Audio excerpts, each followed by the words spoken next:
Дом дружбы народов имени Кулаковского открывает 43-й творческий сезон. В течение дня запланирован ряд интересных мероприятий. Выставка декоративно-прикладного творчества «Якутия. Территория единства» тоже приглашает гостей и жителей столицы. Здесь можно узнать о культуре тех народов, которые населяют республику. На месте сейчас находится наша съемочная бригада. Передаю слово нашему корреспонденту Галине Чекуровой. Здравствуйте, Кристина. Да, как вы упомянули, в Доме дружбы народов открывается выставка «Якутия. Территория единства». Стоит отметить, что Дом дружбы народов уже как 10 лет носит статус Дома дружбы и является единственным по всему Дальневосточному федеральному округу. Вот уже через 2 часа открывается выставка, благодаря которой можно будет узнать о культуре тех народов, которые населяют нашу родную республику. Всего на выставке будут представлены экспонаты 17 национальностей. Подробнее нам расскажет Ирина Егоровна Стрекаловская, заведующая отделом межнациональных отношений Дома дружбы народов и отличной культуры Республики Саха-Якутия. Здравствуйте, Ирина Егоровна. Здравствуйте. Расскажите, пожалуйста, про сегодняшнюю выставку.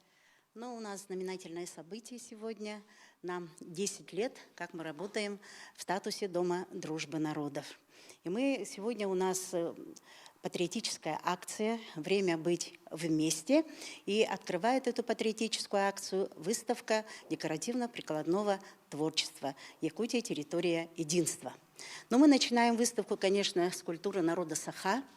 Здесь представлены экспонаты, которые были выставлены на многих международных и российских выставках, поэтому народы нашей республики могут прийти и ознакомиться с культурой народа Саха, с очень богатой культурой. Здесь у нас дальше территория книжной ассамблеи. Здесь представлены книжные издания различных народов нашей республики, нашей России.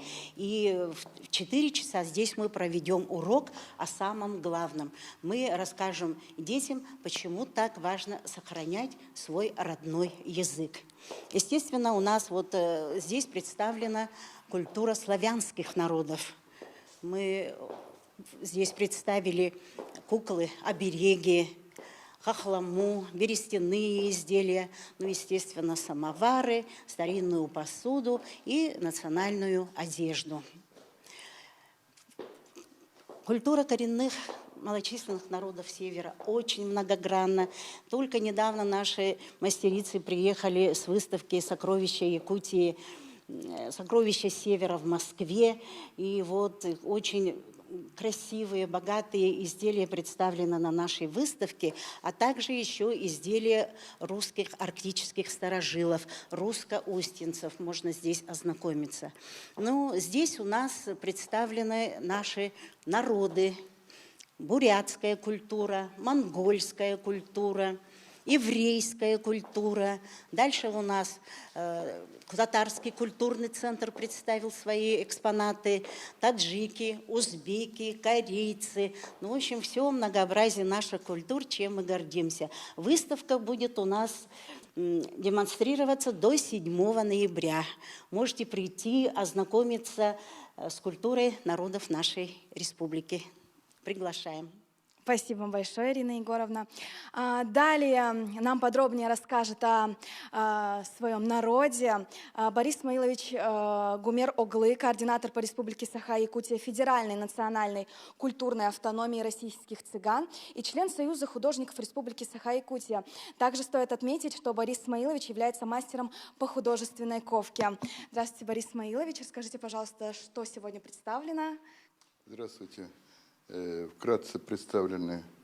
Я раньше показывал, когда Исен Сергеевич был мэром, я показывал ему эскиз кованых ворот будущей резиденции президента Якутии.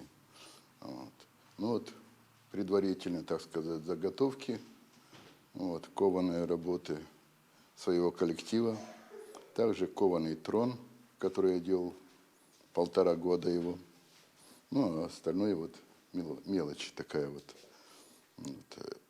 По предложению председателя художников Якутии Романова Афанасия Афанасьевича, я с 2000 году, 22 году, мы сделали персональную выставку. Более 10 штук в Национальном художественном музее. Посетило более 10 тысяч молодежи, якутян. Все были очень довольны и постоянно говорят, почему у нас в городе этого нету. Красивые работы и все такое. Моя работа также памятник Бекетову, как раз сделал сам памятник наш председатель Афанасий Афанасьевич Романов, памятник Бекетову. А я сделал кованую державу, венок дружбы, вхождение Якутии в состав России. Именно у меня в цеху это делалось. Я как бы человек истории якутской. Вот. И также ограждение было кованое, фонари. А на ограждении сейчас молодежь вешает свои замки. И мне это приятно видеть. Вот вкратце. А так, я хочу сказать, что в Доме дружбы народов работают профессионалы. И это здорово. Даже москвичи сюда приезжают, удивляются, как у вас все это организовано. А нам приятно это. Мы здесь дружим, работаем все вместе, сообща, для блага Якутии, на благо всей России. Спасибо большое, Борис Исмаилович. На этом у нас все. Спасибо большое. Кристина. Галина, спасибо. Я напомню, на прямой связи со студией была моя коллега Галина Чекурова.